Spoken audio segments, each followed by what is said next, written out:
Blood stained the pristine marble floors of Gabriel Romano's Chicago penthouse, but it wasn't from a rival. It belonged to his quiet, unassuming maid, Lily. When the city's most ruthless syndicate leader saw the purple bruises blossoming across her throat, a terrifying, long-dormant protective instinct awoke within him. Gabriel Romano did not survive the bloody transition of power within the Chicago underworld by being observant of the little things. He survived by mastering them. At 34, he was the undisputed head of the Romano family, a sophisticated organization that had long traded cheap street violence for corporate extortion, high-stakes political bribery, and absolute control over the city's shipping ports. Men like Gabriel did not have friends. They had assets, liabilities, and employees. Lily Carter was supposed to be the latter. Hired through a high-end domestic staffing agency operating out of the Gold Coast, Lily was a 24-year-old ghost. When Gabriel's right-hand man, Matteo Russo, ran the background check, it came back aggressively boring. No criminal record, no outstanding debts, a quiet upbringing in a small town in Indiana, and a string of excellent references from wealthy families who praised her discretion and meticulous eye for detail. For 8 months, Lily blended perfectly into the austere, modern background of Gabriel's penthouse. She arrived at 6 in the morning, brewed the dark, bitter espresso he favored, pressed his tailored suits, and vanished before his associates arrived for evening meetings. She was a master of making herself invisible. Gabriel rarely spoke to her beyond a curt nod or a brief instruction regarding his schedule. He appreciated her silence. In a world where everyone wanted something from him, Lily simply wanted to do her job and go home. But late in November, as the brutal Chicago winter began to howl against the floor-to-ceiling windows of the penthouse, the ghost began to glitch. It started with small, almost imperceptible changes. A man whose life depended on reading micro-expressions across a poker table notices when a woman who never makes a sound suddenly starts flinching at the slam of a door. He noticed the heavy application of foundation along her jawline, a shade too matte, attempting to cover a faint, yellowish-green discoloration. He noticed that even when the penthouse thermostat was set to a comfortable 72 degrees, Lily wore thick, long-sleeved black turtlenecks. Gabriel dismissed it at first. The domestic lives of his staff were of no concern to him, provided they didn't bleed into his empire. But the tension radiating from her began to disrupt the meticulously controlled atmosphere of his home. The breaking point arrived on a Tuesday evening. Gabriel was hosting a private dinner with 2 city aldermen and a notoriously difficult union boss named Richard Coyle. The stakes were high. A multi-million-dollar waterfront development contract rested on Gabriel's ability to charm and intimidate the men sitting at his mahogany dining table. Lily was tasked with serving the drinks.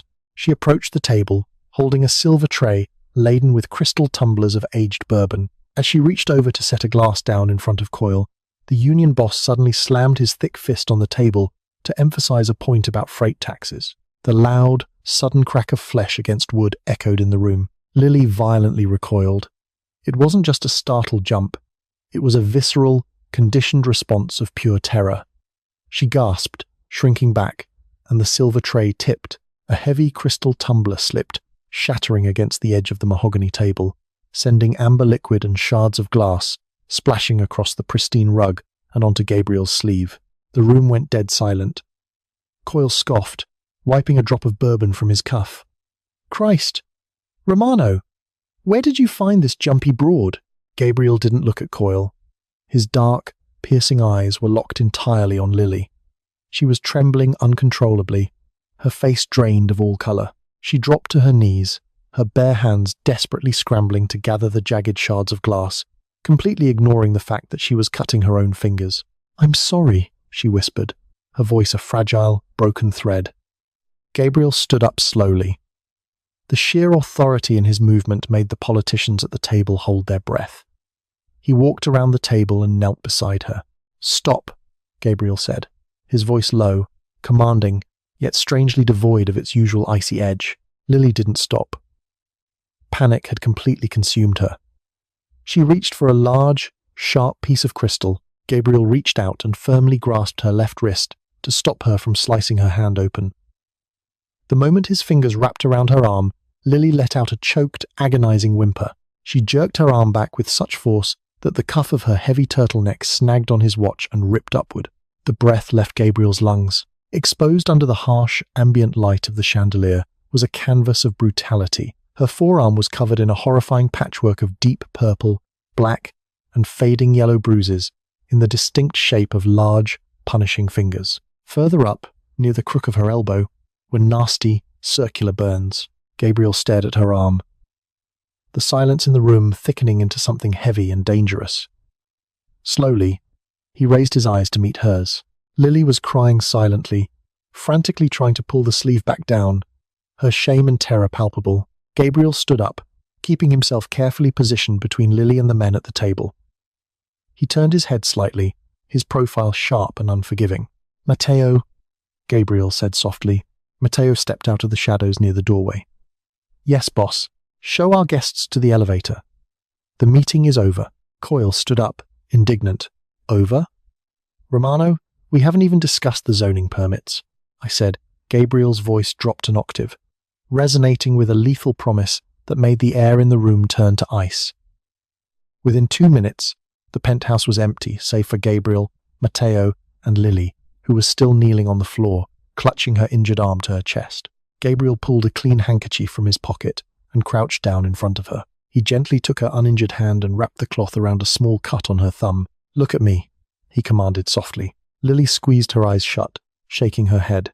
"Lily, look at me." She slowly opened her eyes. They were wide, red-rimmed, and filled with absolute despair.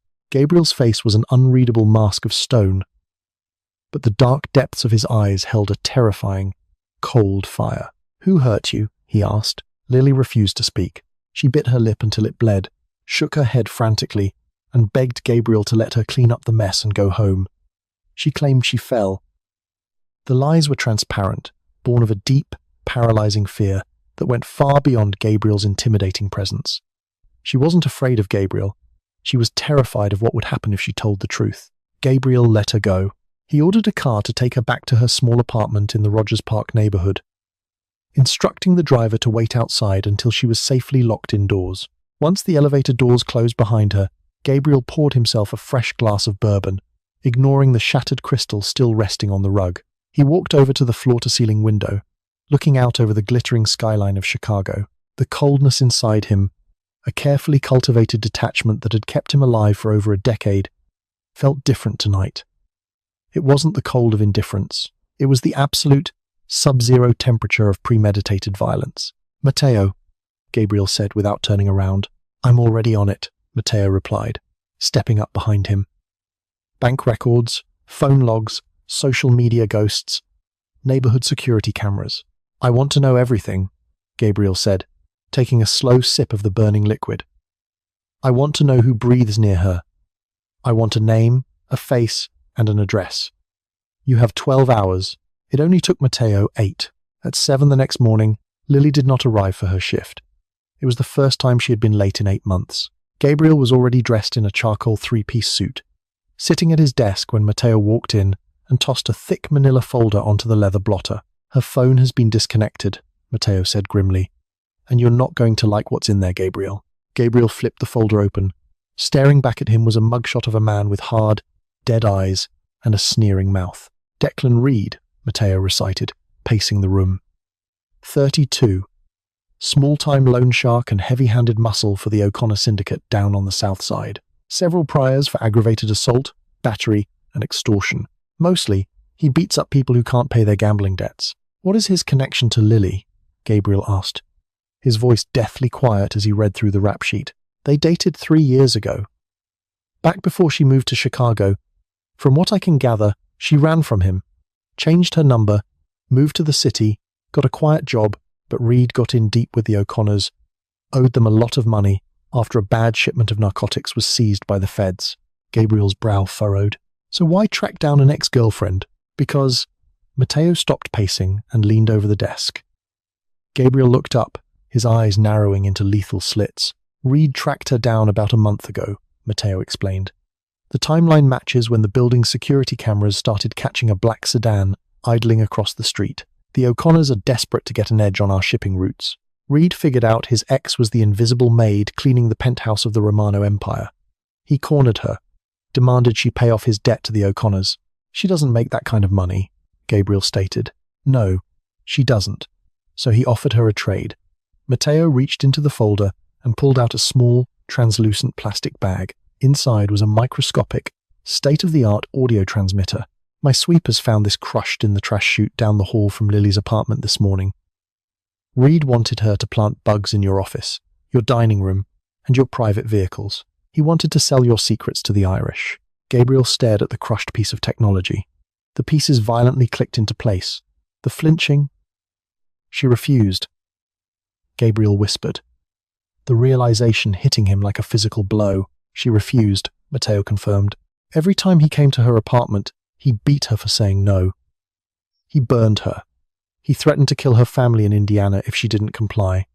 But she never planted a single bug. Gabriel, she took the beatings to protect the house. A heavy, suffocating silence descended upon the office.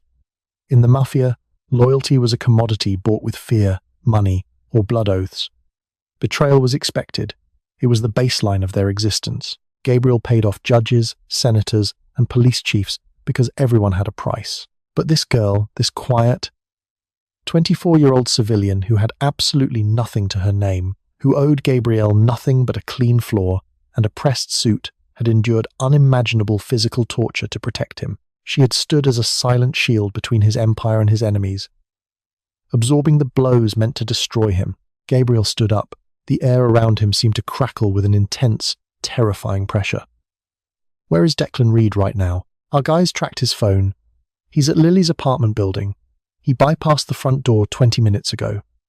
Matteo looked at Gabriel, a flicker of genuine concern in his eyes. Gabriel, he's O'Connor's man. If we touch him, it's an act of war. We blow the truce.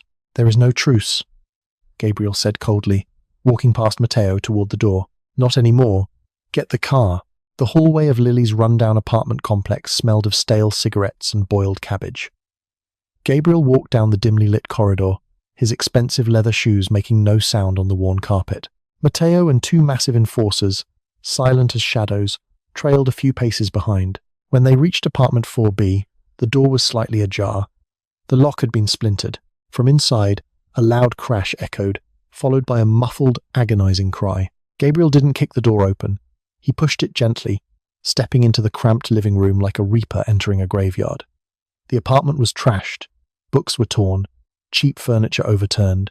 In the center of the kitchen, Declan Reed had Lily pinned by the throat against the refrigerator.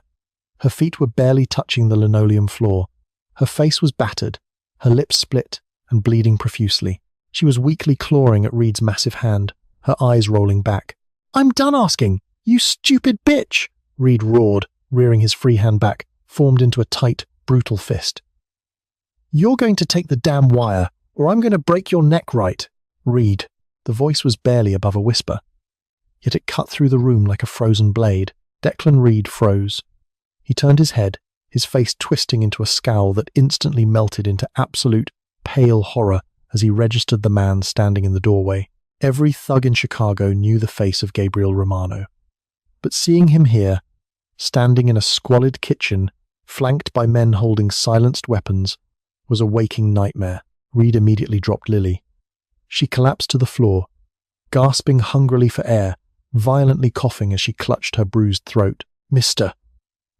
Romano," Reed stammered, raising his hands, his previous bravado evaporating into thin air. This is a misunderstanding.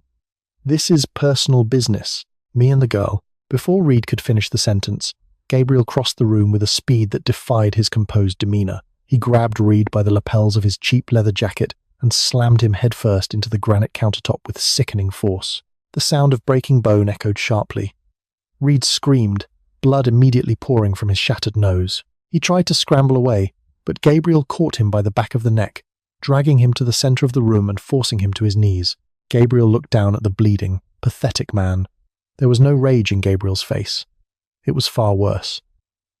It was the calm, methodical look of a surgeon preparing to amputate a diseased limb. Gabriel pulled a pristine white handkerchief from his pocket and carefully wiped a drop of Reed's blood from his own knuckle. "You made a critical error, Declan," Gabriel said softly, his tone almost conversational. "You assumed because she cleans my floors, she is beneath my notice." Gabriel looked past the bleeding man to where Lily was huddled on the floor. She was staring up at Gabriel, Her eyes wide with shock, fear, and something else, awe. Gabriel looked back down at Reed. She is under my roof. That makes her mine to protect. And you? Gabriel leaned in close, his voice a lethal hiss. You damaged my property. Gabriel snapped his fingers. Matteo stepped forward, handing Gabriel a heavy, steel tactical baton. Wait, please! Reed begged, spitting blood, his eyes wide with animalistic terror. I work for O'Connor. You touch me, they'll burn your ports to the ground. You can't do this over a maid. Gabriel extended the baton with a sharp, metallic clack. Tell O'Connor, Gabriel said coldly, raising his arm. He owes me a new crystal glass. The first blow shattered the silence of the apartment, and for the first time in her life, Lily didn't flinch. The sickening crack of steel meeting bone echoed through the cramped Rogers Park apartment, followed by a scream that tore Declan Reed's throat raw. Gabriel Romano did not kill him. Death was an act of mercy Gabriel was rarely inclined to grant his enemies. Instead, with clinical precision, he shattered Declan's right arm, the hand he had used to strike Lily, and crushed his left kneecap, ensuring the loan shark would never raise a fist to a woman or walk without a cane for the rest of his miserable life. Gabriel tossed the bloodied tactical baton onto Declan's twitching chest. Drag him to the alley, Gabriel instructed Matteo without looking back. Call the paramedics anonymously. Let the police find him with the trash. As Matteo and the enforcers hauled the sobbing, broken man out the splintered doorway, Gabriel finally turned his full attention to Lily. She remained on the cracked linoleum, her knees pulled to her chest, trembling so violently her teeth chattered. The adrenaline was fading, leaving behind the agonizing reality of her injuries. Gabriel unbuttoned his charcoal suit jacket, slipping it off his broad shoulders. He knelt beside her, wrapping the heavy, warm fabric around her shivering frame. The scent of expensive wool and his signature Tom Ford cologne immediately enveloped her, a stark contrast to the scent of copper and decay in the room. Can you walk? Gabriel asked, his voice low and remarkably gentle. Lily gave a jerky, hesitant nod, attempting to push herself up. Her injured ribs screamed in protest, and she gasped, her legs giving out. Before she could hit the floor, Gabriel caught her. With effortless strength, he scooped her into his arms, lifting her against his chest. I've got you, he murmured. He carried her out of the squalid building and into the freezing Chicago night, settling her into the back of his armored Mercedes Maybach S680. He instructed his driver, a stoic giant named Bruno, to head to Wacker Drive. They weren't going to Northwestern Memorial. A woman battered by the Irish mob and rescued by the head of the Italian syndicate would ask too many questions. Instead, they arrived at the underground garage of a luxury high-rise, taking a private elevator to a discreet, state-of-the-art medical suite. It belonged to Dr. William Rossi, a former military trauma surgeon who had lost his public medical license years ago, but maintained a highly lucrative, strictly confidential practice catering to Chicago's criminal elite. For 2 hours, Gabriel sat in a leather armchair in the corner of the examination room, his dark eyes never leaving Lily as doctor. Rossi worked. 3 cracked ribs, a fractured orbital bone, severe contusions on her throat, and second-degree burns on her arm. Every time Lily winced under the doctor's hands, Gabriel's jaw clenched tighter. The cold fury inside him, usually reserved for business rivals, had morphed into a fiercely personal vendetta. Just as Dr. Rossi was finishing wrapping Lily's ribs, the heavy oak door of the clinic opened. Matteo stepped in, his face drawn and pale. In the world of the Romano syndicate, Matteo Russo never panicked. Tonight, he looked rattled. Gabriel stood up, walking out into the pristine hallway and pulling the door shut behind him. What? Gabriel demanded. It's Callum O'Connor, Matteo said, his voice tight. He didn't wait for Declan to report back. While we were in Rogers Park, the Irish hit us. Gabriel. Hard. Where? The South Side shipping terminal. Warehouse 4, Matteo replied, running a hand through his hair. They firebombed it, bribed the port security to look the other way, locked the gates, and lit the entire complex up. 2 of our guards are in critical condition. Millions in legitimate electronics and imported textiles are up in smoke. Gabriel's expression hardened into granite. Callum left a message with the fire chief. Matteo continued. Told him to tell the Italians that the city doesn't belong to them anymore. This wasn't just about the girl, Gabriel. Declan was a distraction. They used him to draw you out while they hit the port. Gabriel looked back through the narrow glass window of the examination room. Lily was sitting on the edge of the medical table, engulfed in his oversized suit jacket, looking small, broken, and incredibly fragile. She had refused to sell him out, and now she was squarely in the crosshairs of a syndicate war she had no part in. She can't go back to her apartment, Matteo noted, following Gabriel's gaze. O'Connor knows she didn't plant the wire. He knows she's with us now. If he finds her, he'll use her to humiliate you. She isn't going back, Gabriel said flatly. Prep the Lake Forest estate. Increase the perimeter guard to 50 men. No one goes in or out without my personal authorization. Matteo nodded. And O'Connor? Callum wants a war to claim Chicago, Gabriel said, his voice dropping to a terrifying, lethal whisper. Let's show him why the Romanos have held it for 3 generations. Burn the Irish out. The Romano estate in Lake Forest was less of a home and more of a heavily fortified castle hidden behind acres of dense pine trees and wrought iron gates. For a week, Lily lived in a sprawling guest suite overlooking the frozen waters of Lake Michigan. It was a gilded cage of silk sheets, roaring fireplaces, and round-the-clock medical care. But it was the first time in her life she felt truly, untouchably safe. She saw Gabriel only briefly during those first few days.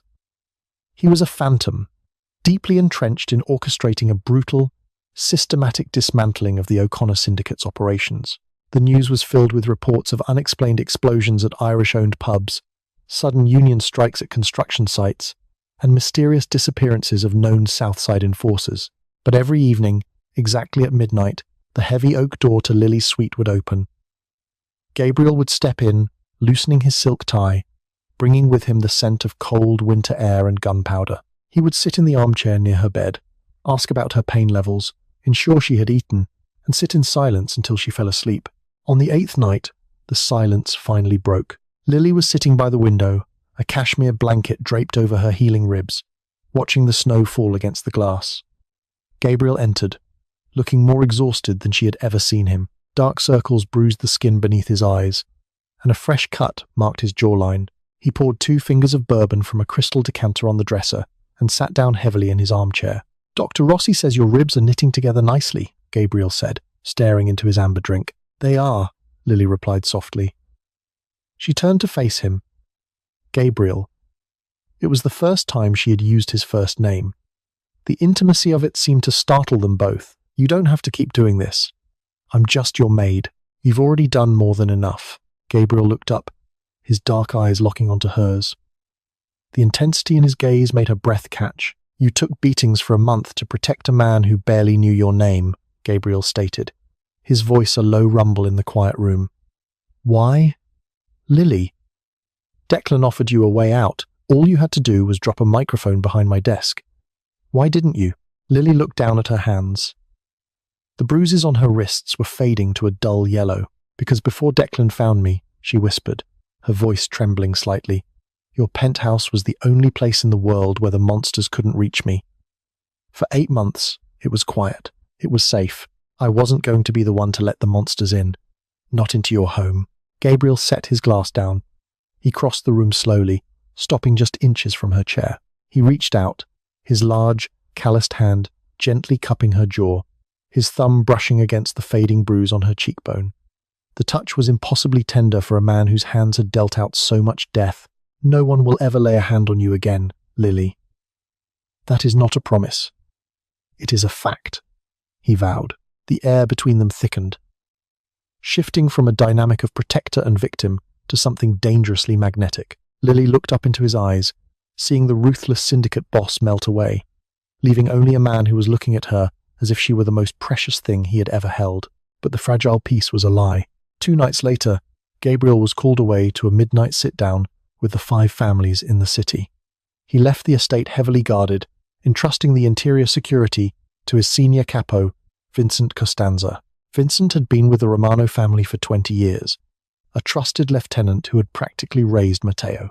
At 2 a.m., a relentless thirst woke Lily. Her throat was dry from the pain medication. Wrapping her silk robe tightly around herself, she slipped out of her suite and padded barefoot down the carpeted hallway toward the sprawling downstairs kitchen. The house was eerily silent. As she neared the kitchen archway, she heard the low, urgent whispering of a man's voice. Lily paused, pressing her back against the cool plaster of the hallway wall. She peeked around the corner. Vincent Costanza was standing near the marble island, speaking rapidly into a cheap, disposable burner phone. "I'm telling you, Callum, the perimeter is blind on the west wing," Vincent hissed. Gabriel took Matteo and half the guards to the city. "The security codes for the outer gates are disabled for the next 10 minutes. Send your boys in through the service road. Just make it quick. I want my payment wired to the offshore account by morning." Lily's blood turned to ice. Vincent was the mole. He was the one who had given O'Connor the schedule for the warehouse. And now, he was handing over the keys to Gabriel's sanctuary. An Irish hit squad was walking right through the front gates. Panic surged through her, but she forced herself to breathe. She needed to warn the remaining guards. She needed to call Gabriel. She took a slow, agonizing step backward, but her foot caught the edge of a thick Persian rug.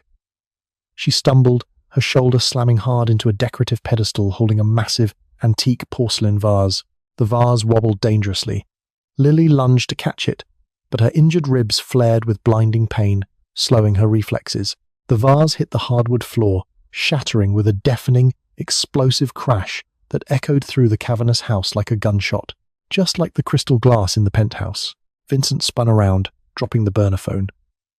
His hand instantly flew to the holster at his hip, drawing a suppressed 9mm pistol. His eyes locked onto Lily, who was frozen in the archway, her face pale with terror. Well, Vincent murmured, stepping over the shattered porcelain, leveling the barrel of the gun directly at her chest. "Looks like the little maid is going to make a mess. I can't let her clean up." Outside the thick windows of the kitchen, the heavy, metallic screech of the West Wing security gates, being forced open, tore through the winter night.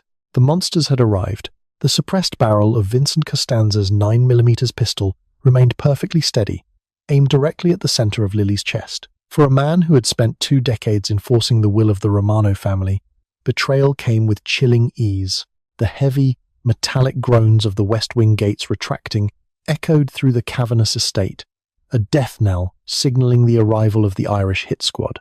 "Nothing personal, sweetheart," Vincent said, his voice completely devoid of the warmth he usually projected when standing at Gabriel's side. But Gabriel lost his edge the second he brought a civilian into the house. A boss who bleeds for his maid is a boss who gets us all killed. Lily's heart hammered furiously against her healing ribs. The paralyzing terror that used to dominate her existence, the fear that kept her silent under Declan's fists, screamed at her to close her eyes and wait for the end. But as she looked at the shattered porcelain vase on the floor, she realized something profound had shifted within her.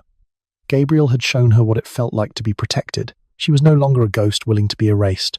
"They won't make it to the house," Lily said, her voice shaking but surprisingly loud in the silent kitchen. Vincent chuckled, a dry, humorless sound. "I am the guard, Lily. I sent the perimeter detail to the east perimeter on a phantom breach. Brendan Gallagher and 20 of O'Connor's heaviest shooters are walking up the service road right now. By the time Gabriel realizes what happened, this estate will be ash, and I'll be sitting on a beach in the Caymans with the payout." He took a step forward, his finger tightening on the trigger. "Now, be a good girl and don't make me ruin the marble." Suddenly, the power cut entirely. The sprawling kitchen, previously illuminated by soft, recessed lighting, was plunged into absolute, suffocating darkness. A second later, the backup generators kicked in, but not with the standard white lights. The estate's emergency lockdown protocols activated, bathing the entire first floor in a sinister, pulsing, blood-red glow. Vincent cursed, taking a step back and swinging his gun toward the hallway. From the smart home intercom speakers embedded in the ceiling, a voice echoed through the house. It was not the automated security system.